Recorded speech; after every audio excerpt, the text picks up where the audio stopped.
Okay, Gauss gave us that shortcut formula. You've got it now in your toolkit. Let's use it. So for these first two, the instructions are important because if you weren't told this was from an arithmetic series, there would be no way for you to calculate the sum. The fact that it's arithmetic means that we have the information we need to use this shortcut. So a reminder of the general formula.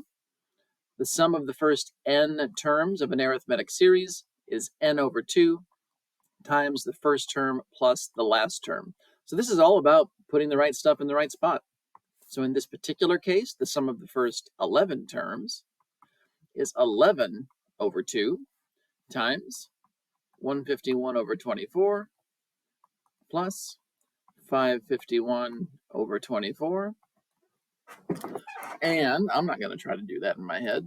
So I'm going to pull up here my Desmos. Already forgotten the numbers. 151 and 551.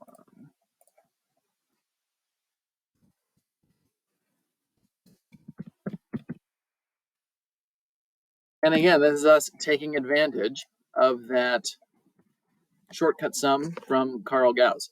Now I'm fine with the decimal if it comes out evenly. I'm going to turn it into a fraction, though, and call it 1,287 over 8.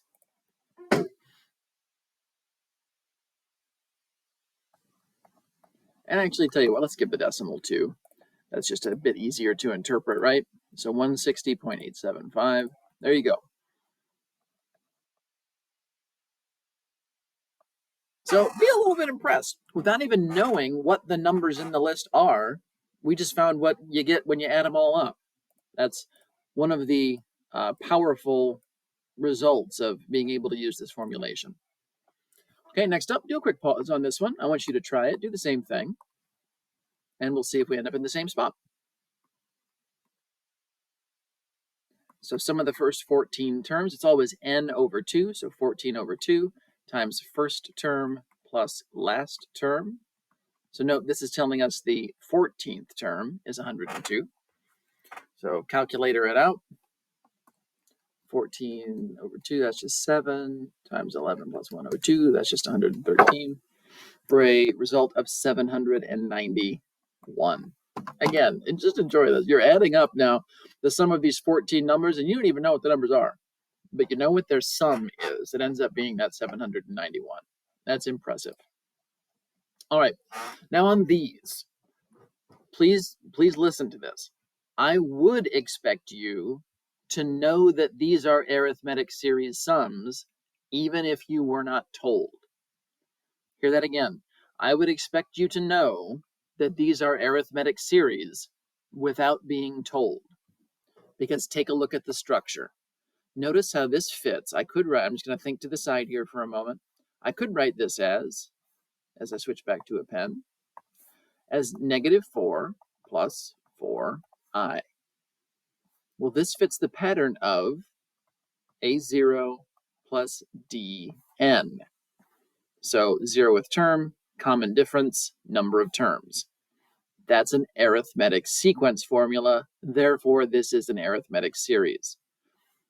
Once you know it's an arithmetic series, actually, I want to leave that there. Once you know that's an arithmetic series, then you can apply the arithmetic series shortcut to get there more quickly. Now, you got to kind of suss out your information here. So the sum of, well, how many terms are we adding up?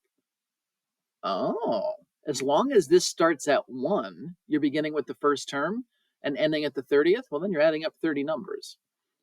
And on the core practice sheet, you always start at 1. So you can just kind of look there at the top. So the sum of these first 30 terms is n over 2, so 30 over 2. Now it's up to us to figure out what the first term and the last term are. For the first term, put a 1 in for the I.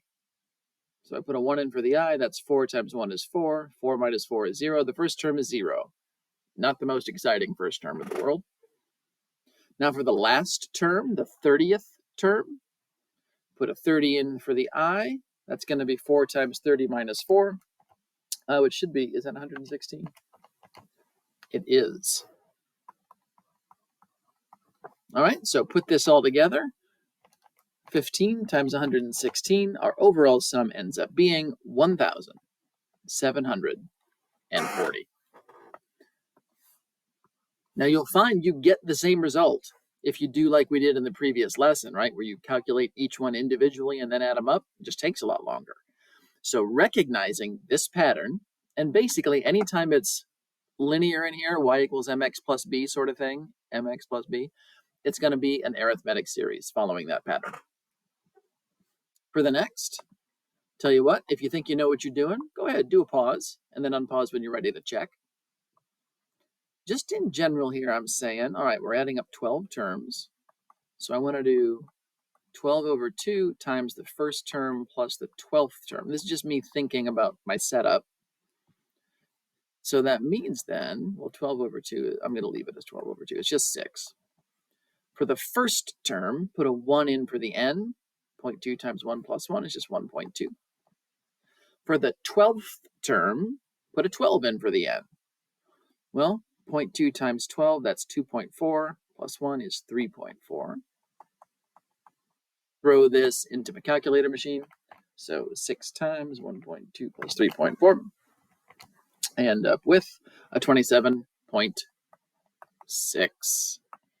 And there we go. So the sum of the first 12 terms of this arithmetic series are 27.6. And lastly, 7m minus 4, sum from 1 to 10. So I'm going to do my general thinking again. Number of terms divided by 2, first term plus 10th term. Let's then see what the first term is. So put a 1 in for the m. That'd be 7 times 1 is 7, minus 4 is 3. Then put a 10 in for the m. 10 times 7 is 70, minus 4 is 66.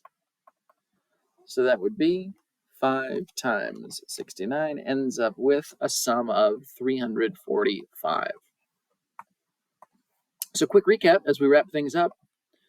If you know it's an arithmetic series, use your shortcut formula. It's going to save you a lot of time.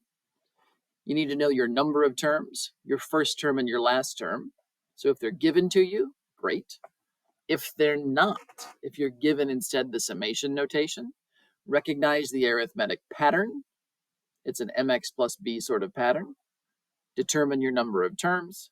Put in your first term, put in your last term, and then you can use the same formulation as before.